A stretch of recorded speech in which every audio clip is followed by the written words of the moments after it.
तर नमस्कार मित्रांनो, माझं नाव प्रफुल्ल आणि मी एक स्टँडअप कॉमेडियन आहे. स्टँडअप कॉमेडी मी 2-3 वर्ष झाली तशी मी स्टँडअप कॉमेडी ट्राय करतो आहे. पण तुम्हाला जर स्टँडअप कॉमेडियन बनायचं असेल, स्टँडअप कॉमेडीमध्ये करिअर करायचं असेल किंवा स्टँडअप कॉमेडी सुरुवात करायची असेल, त्यासाठी सर्वप्रथम तुम्हाला स्टँडअप कॉमेडी सुरू करण्यासाठी तुम्ही जर जॉब करीत असाल, शिक्षण करीत असाल, तर शिक्षण सोडायची गरज नाही. स्टँडअप कॉमेडी हे एक अशी स्टँडअप कॉमेडी का तुम्ही सुरुवातीला अशा दृष्टीने बघा की स्टँडअप कॉमेडी हे फक्त एक हॉबी आपली आवड आहे म्हणून बघा. त्याच्याकरता आपण दुसरी कोणती गोष्ट कॉम्प्रोमाइज करायची गरज नाही, ती गोष्ट सोडायची गरज नाही. तुम्ही जर शिक्षण करत असाल तर स्टँडअप कॉमेडी तुम्ही शिक्षण करत असताना पण स्टँडअप कॉमेडी करू शकता. जॉब करत असाल तर जॉब करताना पण स्टँडअप कॉमेडी करू शकता.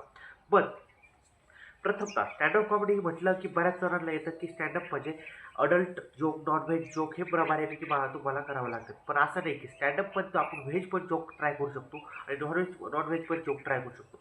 पण हे जोक कोणत्या वेळेला कुठं वापरायचा हे आपल्याला प्रथमतः कळलं पाहिजे.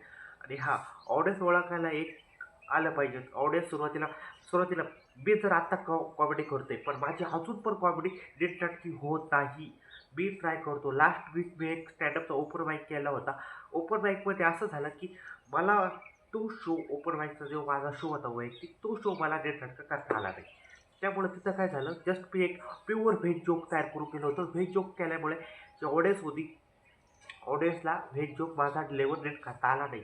पण असं नाही की मी तिथं हार मानली. पण त्याच्यातून मी शिकलो की ऑडियन्सला हे आपला जोक असा कळला नाही. इथं आपण वेगळं इम्प्रोव्हाइज करायला पाहिजे होते. पण त्याच्यानंतर आता जस्ट तुम्ही जर नवीन असाल, तुम्हाला एक नवीन जोक तयार करायचा असेल, सुरुवातीला अडल्ट जोक हा कोणता पण ऑडियन्स वर्ग सहज घेतो, ॲक्सेप्ट करतो, हसतो, लाफ येतो. अडल्ट जोकला लाफ येतो असं मी म्हणत नाही.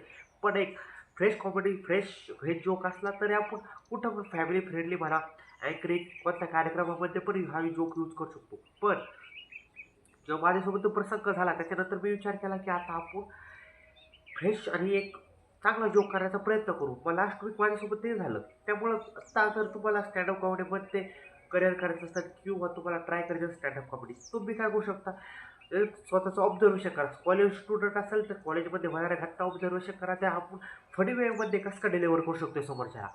कॉमेडी म्हणजे काय की आपण कॉमेडी म्हणजे काही इमॅजिनेशन नाही, जे आपण पाहतोय ते सर्व जर आपण फनी वेमध्ये कसं काय डिलिव्हर करू शकतो हे आपल्याला डिस्कस करायचं आहे. तर त्यासाठी आपण एक नवीन आता मी जास्त विचार करतो की आपण याची एक सिरीज चालू करू. आणि जास्तला माझे थोडे एक्सपिरियन्स वगैरे की मी माझ्या यूट्यूब चॅनलवर आता कंटिन्यू राईट राईट ॲक्टिव्ह राहील आणि त्याच्यामध्ये मी असे एक्सपिरियन्स माझे सहज करते शेअर करीत आहेत. तसंच आपल्या व्हिडिओला आता लाईक करा, शेअर करा आणि सबस्क्राईब करा आणि वेगवेगळे असे व्हिडिओ देत राहणार आता. आणि मी ट्राय करतो की स्टँडअप कॉमेडीबद्दल माझ्याजवळ जेवढं काही ज्ञान आहे ते तुम्हाला मी डिलिव्हर करण्याचा. तर धन्यवाद.